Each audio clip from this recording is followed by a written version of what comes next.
Oke baik, selamat sore untuk kita sekalian.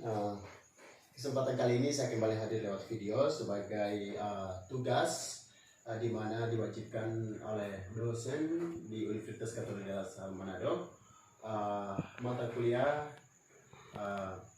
bimbingan konseling di SDN. Nah, oleh karena itu sebelum jauh ke dalam saya akan perkenalkan diri. Nama saya Junius Pugoya, mahasiswa aktif Fakultas Ilmu Pendidikan, program studi PGSD. Nah, sini saya hadir dalam rangka untuk nilai UAS, di mana sudah diwajibkan oleh dosen mata kuliah tersebut, yaitu Mem Febiana Imelda Tamboto. Oleh karena itu saya kembali bahas dengan materi yang saya akan orientasikan kesempatan kali ini adalah mata kuliah bimbingan konseling di SDN dengan materi hakikat bimbingan dan konseling di SDN, yaitu di bab 1 di mana hakikat bimbingan dan konseling di SDN. Nah, sini saya sudah memfasilitasi semua bahan yang saya akan presentasi kesempatan ini. Nah itu di sini saya sudah menyediakan laptop dan papan tulis. Nah di sini secara konkret yang menjelaskan istilah dari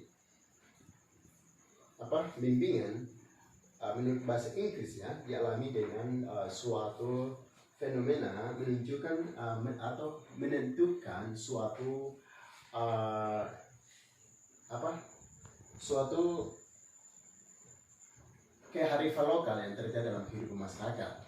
Nah, oleh karena itu saya akan menjelaskan hanya secara umum atau pada poin saja, yaitu jadi maksud pada bimbingan. Nah, bimbingan ini kalau jika mengklarifikasi secara dalam tentu banyak mengidentifikasi banyak sekali ya. Namun hanya saya menjelaskan apa yang saya ketahui sesuai bab 1 yang saya telah pelajari. Nah, dalam bimbingan berdasarkan pengertian bimbingan itu ditemukan oleh para ahli atau seorang para profesor yang memiliki wibawa yang tinggi atau memiliki konsep yang secara universal. Berdasarkan itu, mereka merumuskan tentang perilaku kehidupan. Misalnya pada tingkat-tingkat interaksi sosial, bahkan penerapan pembelajaran mengharap pada diri seseorang. Nah, bimbingan ini pun mengharap pada diri seseorang secara individu. Nah, secara individu dengan berdasarkan konsep imajinasi yang dipikirkan oleh seseorang yang memiliki pengetahuan tinggi itu tersebut. Nah, oleh karena itu di sini dapat disimpulkan bahwa dasar bimbingan itu juga merupakan mampu mencapai perkembangan pada diri seseorang. Misalnya saya mencontohi bahwa di kalangan sekolah itu kita bisa melihat orientasi dalam dinamika itu. Anak-anak tentu kita sebagai guru yang memiliki pengetahuan tinggi harus menerapkan yang sesuai realitas. Nah, jika kita menerapkan sesuai realitas, maka anak-anak mampu berpikir secara optimal dan dia bisa mengenal diri secara subjek dan bahkan secara objek dalam kehidupan sekolah, bahkan di lingkungan masyarakat yang dimanapun ia berada. Nah, itu adalah dari bimbingan, itu adalah pengertian atau penjelasan secara konkret daripada yang disebut bimbingan tadi. Nah, terus kemudian dalam dalam proses aspek bimbingan, tentunya saya telah merumuskan ada 4 alternatif ya. Iya, ada 4 alternatif atau 4 elemen yang menunjang pada aspek bimbingan itu. Nah, antara lain adalah bimbingan proses. Nah, bimbingan proses dengan berdasarkan kesinambungan. Itu yang pertama. Yang kedua adalah uh, bing yang kedua adalah bimbingan bantuan, mungkin yang bersifat moral, bersifat bersifat rasa kasih. Itu menjadi bantuan bimbingan moral. Nah, yang ketiga adalah bimbingan itu terwujud mengolah potensi pada seseorang. Nah, mengolah potensi seseorang atau mengendalikan diri jiwa-jiwa dalam diri seseorang tersebut di arah yang lebih efektif lah, seperti itu. Nah, yang terakhir adalah yang ketiga, yang ini keempat ya. Terakhir adalah diorientasikan berdasarkan menurut para ahli atau para ahli. Nah, oleh karena itu ini menjadi 4 aspek yang saya telah sampaikan. Nah, di antara itu juga setelah mereviewkan juga, itu adalah bagian dari tadi saya menjelaskan adalah bimbingan. Sekarang konseling. Nah, konseling ini tentunya kalau kami klarifikasikan itu tentunya hal yang sangat berkaitan dengan kalimat yang sangat berkaitan. Namun dalam realitas implementasi itu tentu agak sedikit berbeda. Nah, mengapa berbeda? Karena dalam orientasi bimbingan itu lebih mengharap pada individualistik atau individualitas. Nah, yang kemudian yang konseling itu mengharap pada secara universal ya, bukan mengharap pada hanya individu, maksudnya antara kelompok dan kelompok, melainkan antara warga sosial ya, warga sosial. Maka harus diperlukan dalam kehidupan warga sosial, maka diperlukan adalah konseling. Dalam implementasi konseling tersebut tentu tentu secara etimologis atau secara berasal dari bahasa Latin, itu adalah, mungkin saya tidak hafal, jadi itu adalah konsilium. Nah, konsilium yang berarti dengan atau persana,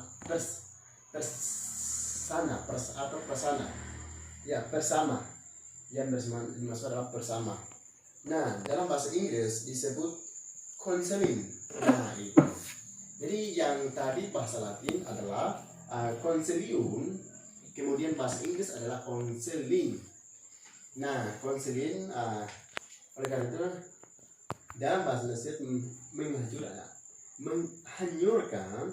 menghanyurkan pada pembicaraan seseorang dengan misalnya menasihati, mengontrol, atau bahkan membicarakan secara konkret apa adanya dalam diri seseorang berdasarkan pengetahuan pengalaman hidup.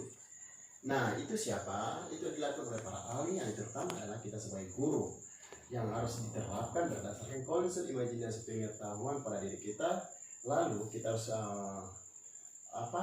merealisasikan kepada setiap anak-anak yang dalam kehidupan sekolah, bahkan di masyarakat yang ada kita telah sedang melihat di kehidupan kalangannya. Nah, berdasarkan itu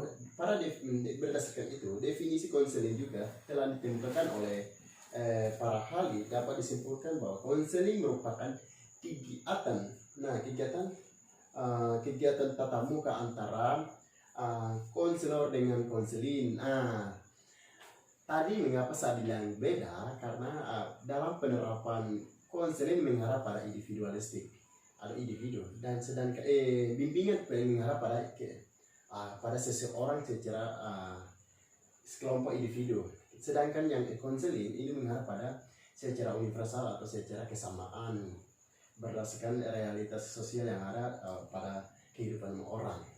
Nah, oleh karena itu dalam permasalahan yang dihadapi merupakan sebuah proses dari bimbingan semua.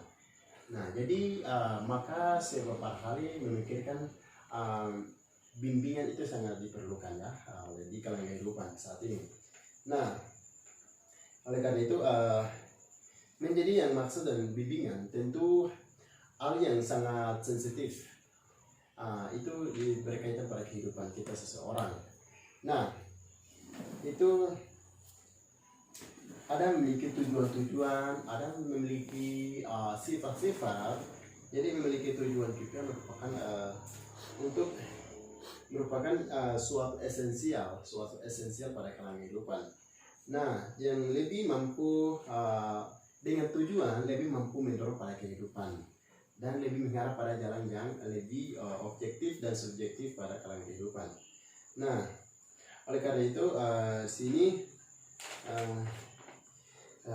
ya itu tentu ada 4 unsur elemen, maksudnya 4 poin ya, 4 poin, yaitu merencanakan kegiatan penyelesaian itu dikaitkan pada asesmen bimbingan konseling. Nah, yang aspek yang sangat penting pada konseling, aspek yang penting pada konseling itu tentu ada 3 alternatif poin ya, 3 alternatif yang inti yang menunjang pada konseling itu sendiri, yakni adalah aspek pribadi sosial, aspek akademik, dan aspek karir.